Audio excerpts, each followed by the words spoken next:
Blockhouse Museum, one of 4 blockhouses situated along the UNESCO World Heritage Rideau Canal. Built in 1832, this blockhouse was designed to defend against Americans or river pirates who were invading the canal. It was never needed for any military purposes, however, so it was used as a home for the lockmaster and his family for many years.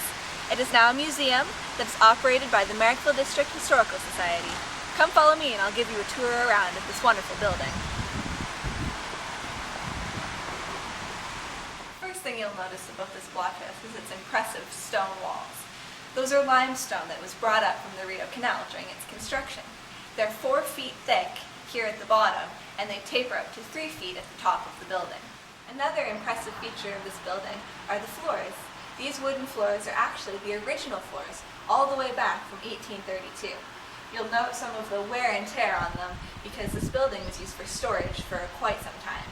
The blockhouse was designed to accommodate between 36 and 50 soldiers who were prepared at any moment to protect Merrickville.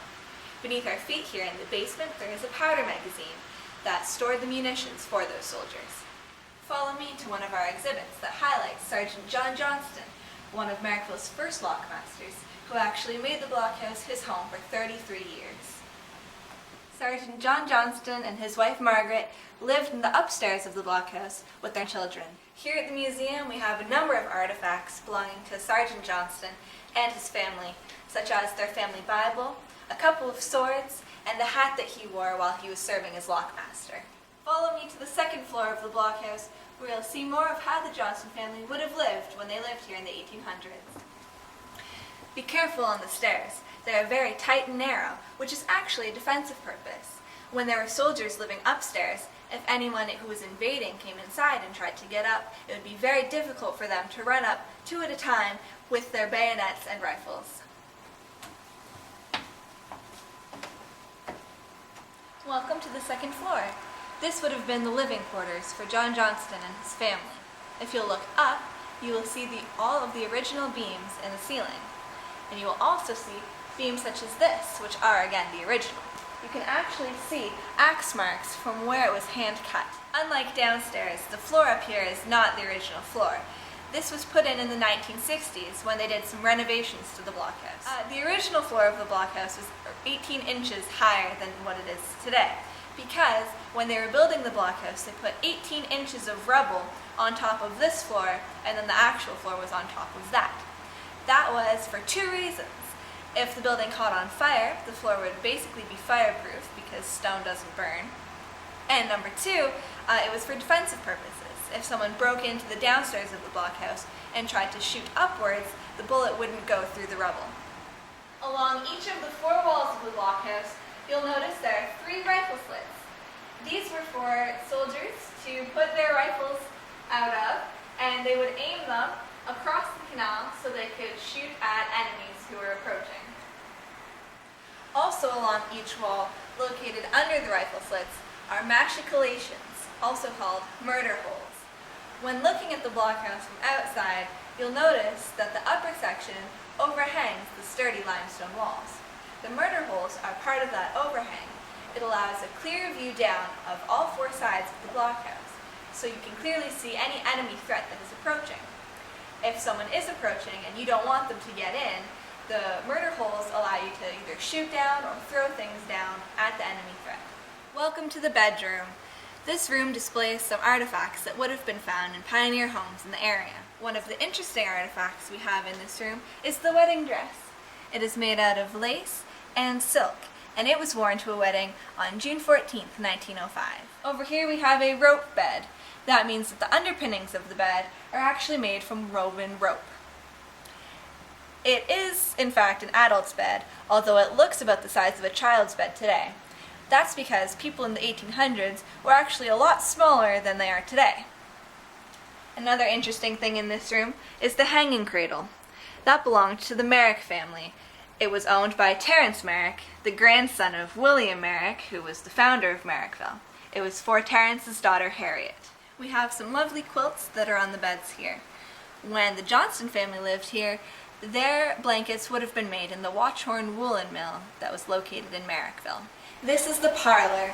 Important guests or visitors would have been entertained in the parlor. The family would have gathered here on special occasions as well to celebrate or to play games. One of my favorite artifacts in this room is the hair wreath that we have. It's the oldest artifact in our blockhouse. It was made in 1810 by a local woman. In the 1800s, making things out of hair was a popular pastime. We are now in the kitchen. This would have been one of the most important rooms for the Johnson family.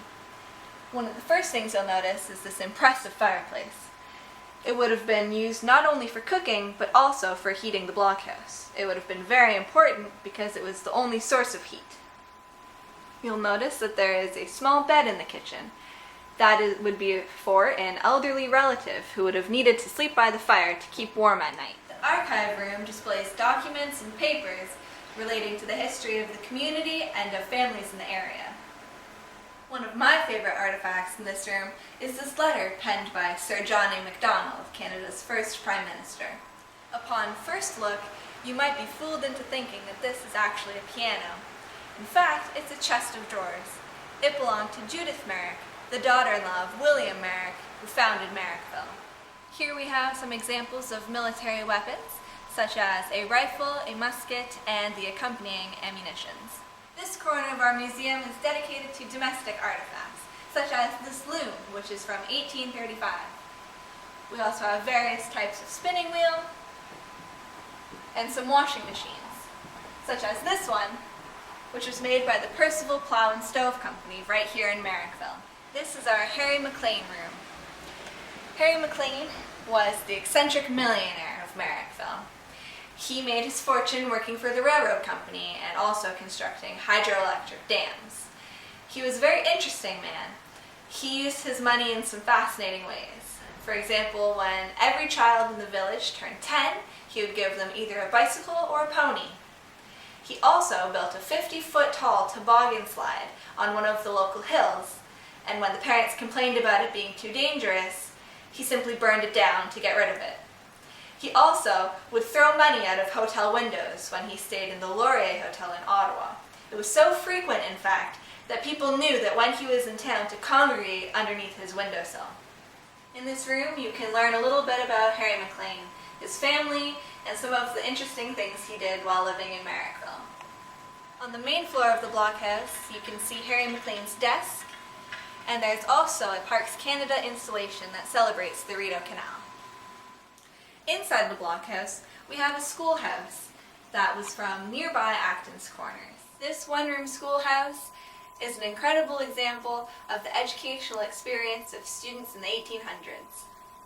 Our final exhibit in this museum is our agricultural and industrial display, as Merrickville once was an incredibly busy industrial center. We feature some impressive pieces of equipment, such as this dog-powered butter churn, as well as the dog-powered water pump.